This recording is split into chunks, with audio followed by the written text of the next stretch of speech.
The vast majority of the calls and social posts and emails that I was getting were so hateful. I couldn't leave my phone on because I couldn't sleep. It was just constantly ringing. Welcome to Watch Mojo, and today we're counting down our picks for the individuals who didn't start out as public figures, but became household names thanks to a documentary's cultural or viral impact. I don't know, it's become just a game and trying to get a score recognized and trying to beat this empire that I'm trying to break through and get a fair chance.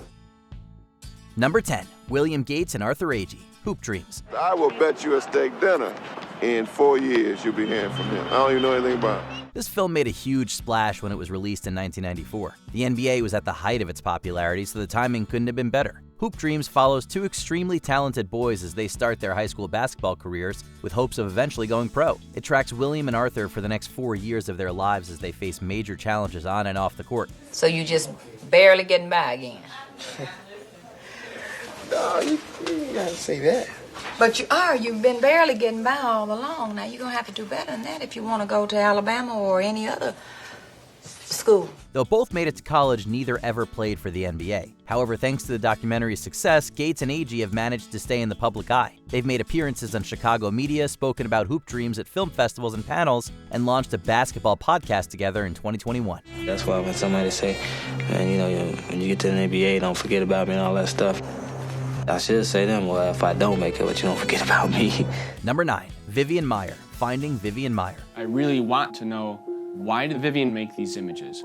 What drove her to such compulsion, to an obsessive degree, to take so many pictures? No one would have ever heard of this French-American nanny if her incredible photographs hadn't been discovered and publicized by collectors. Maier worked as a child care provider for upper-class Chicago families for 40 years. On her days off, she would wander the city with her camera, photographing anything and everything she saw. She was a pain in the neck, to be truthful.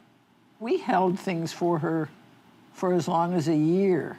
We would say, "What's your name? I'm not going to tell you." She never showed her pictures to anyone. She didn't even get many of the negatives developed. They were discovered in an abandoned storage unit in 2007. John Maloof bought most of them, then sought out interviews with the people who knew Maier to create a documentary of her life. The camera was shooting from below, and it gave her pictures a kind of towering magnitude. Maier's photographs are stark but beautiful. Raw, unfiltered, and untouched looks at the city as it existed decades ago. Number 8, Mark Hogenkamp, Marwencol. He tied me up, then started cutting me. I put a scar down my face because this side was damaged in real life. He turned his trauma into an incredible piece of art. In 2000, Hogenkamp was attacked outside a bar and beaten nearly to death, leaving him with brain injuries that caused severe amnesia. As a sort of therapy, he created a new world to replace the one he'd lost. Marwencol, a miniature town trapped in World War II. Her coming and saving me proved to me that she loved me. So this is my wife, Anna. Anna's competition is Deja Thoris, the Belgian witch of Marwencol. And this is Deja Thoris's time machine. Filmmaker Jeff Malmberg met Hogenkamp and saw the amazing photographs he'd taken of the lifelike scenes he staged himself, and decided to make a documentary about Marwencol. If all of this sounds familiar, it might be because the documentary inspired the 2018 drama Welcome to Marwen, in which Steve Carell plays Hogenkamp. We got your back, Hoagie. We always have your back. We're here for you. It hurts, Jules. It's so painful.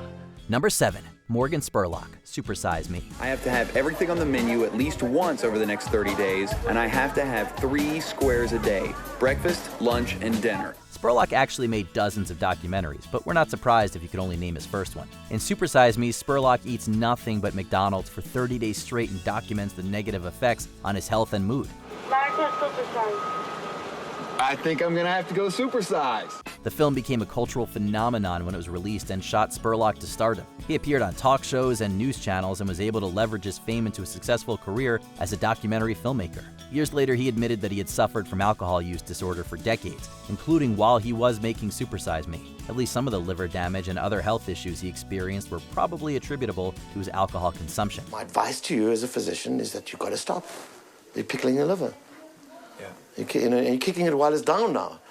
Now it's down, and you're kicking it further. Number 6, Steve Wiebe and Billy Mitchell, The King of Kong, A Fistful of Quarters. Competitive gaming When you want to attach your name to a world record, when you want your name written into history, you have to pay the price. Mitchell was already a celebrity in the gaming community thanks in part to achieving a perfect score in Pac-Man in 1999. When Billy Mitchell walks into an arcade, you know, everything stops. There's electricity around Billy Mitchell. Everybody wants to crowd around him. But the King of Kong turned both Wiebe and Mitchell into household names. It depicts the rivalry that sprang up between the two in the early 2000s as Wiebe attempted to beat Mitchell's world record Donkey Kong score. He was a guy that pushed for live scores all the time.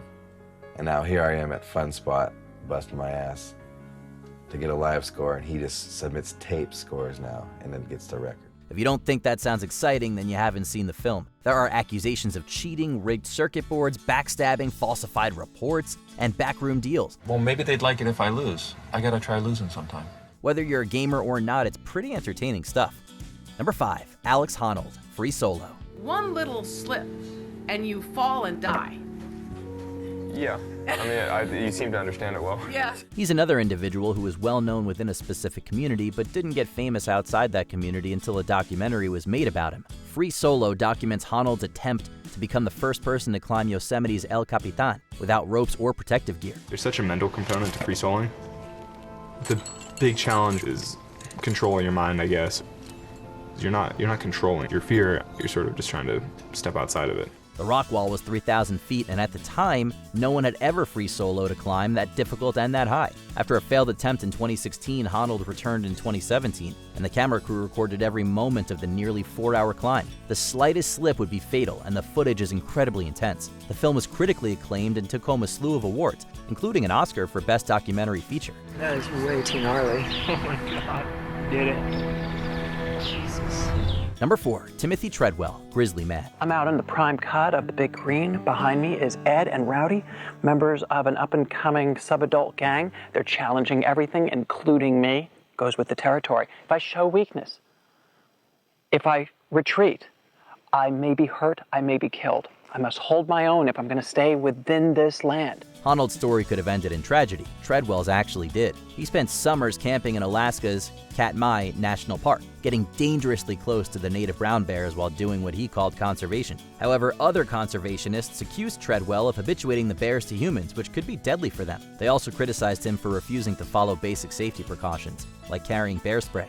You can probably guess where this is going. In October 2003, Treadwell and his girlfriend, Amy Huguenard, were killed and eaten by a bear in the park.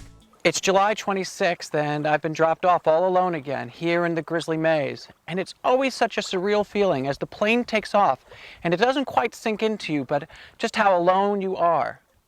That for the next 2 months or more, you will be alone in this wild wilderness, this jungle that the bears have carved tunnels through. Afterward, famed German director Werner Herzog used footage captured by Treadwell himself to create the documentary. It was lauded by critics who particularly praised the respectful way Herzog portrays and speaks about Treadwell. Julie, you must never listen to this. I know, Werner. I'm never going to. And you must never look at the photos that I've seen at the coroner's office. I will never look at them. Yeah.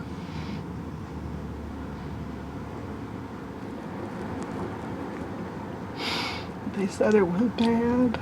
Number 3, Sixto Rodriguez, Searching for Sugar Man. And you see this guy with his back to you.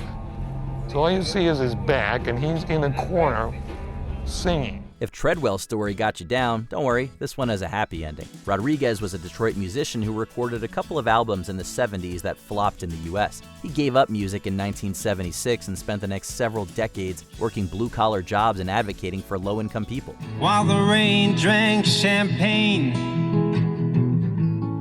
my Estonian archangel came and got me wasted. Meanwhile, unbeknownst to him, his albums were topping the charts and selling out in South Africa, where he became a huge star, but was rumored to be dead. Searching for Sugar Man follows two fans determined to find out what had actually happened to Rodriguez. The documentary's success triggered a major career revival for Rodriguez, who released new albums, headlined world tours, and finally got the recognition he deserved. Thanks for your time that you can thank me. I thought that I would see, him being bewildered at all these people staring up at him. I saw the opposite. I saw this absolute tranquility. There was absolute serenity on his face. Total, it's like he had arrived. at that thing, that place he tried to find his whole life. Number 2, Joe Exotic and Carole Baskin, Tiger King. Hi, I'm Carole Baskin, and I'm the founder and CEO of Big Cat Rescue. If you lived through 2020, these two probably need no introduction. Tiger King dropped on Netflix on March 20th that year, just as the pandemic was kicking into high gear and millions of people were stuck at home. Our mission is to ban the private possession of these magnificent animals.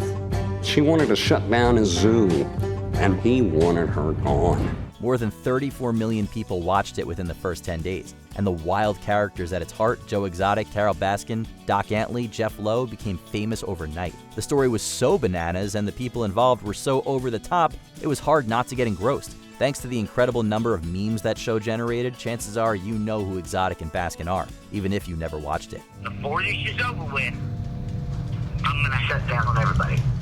Before we continue, be sure to subscribe to our channel and ring the bell to get notified about our latest videos.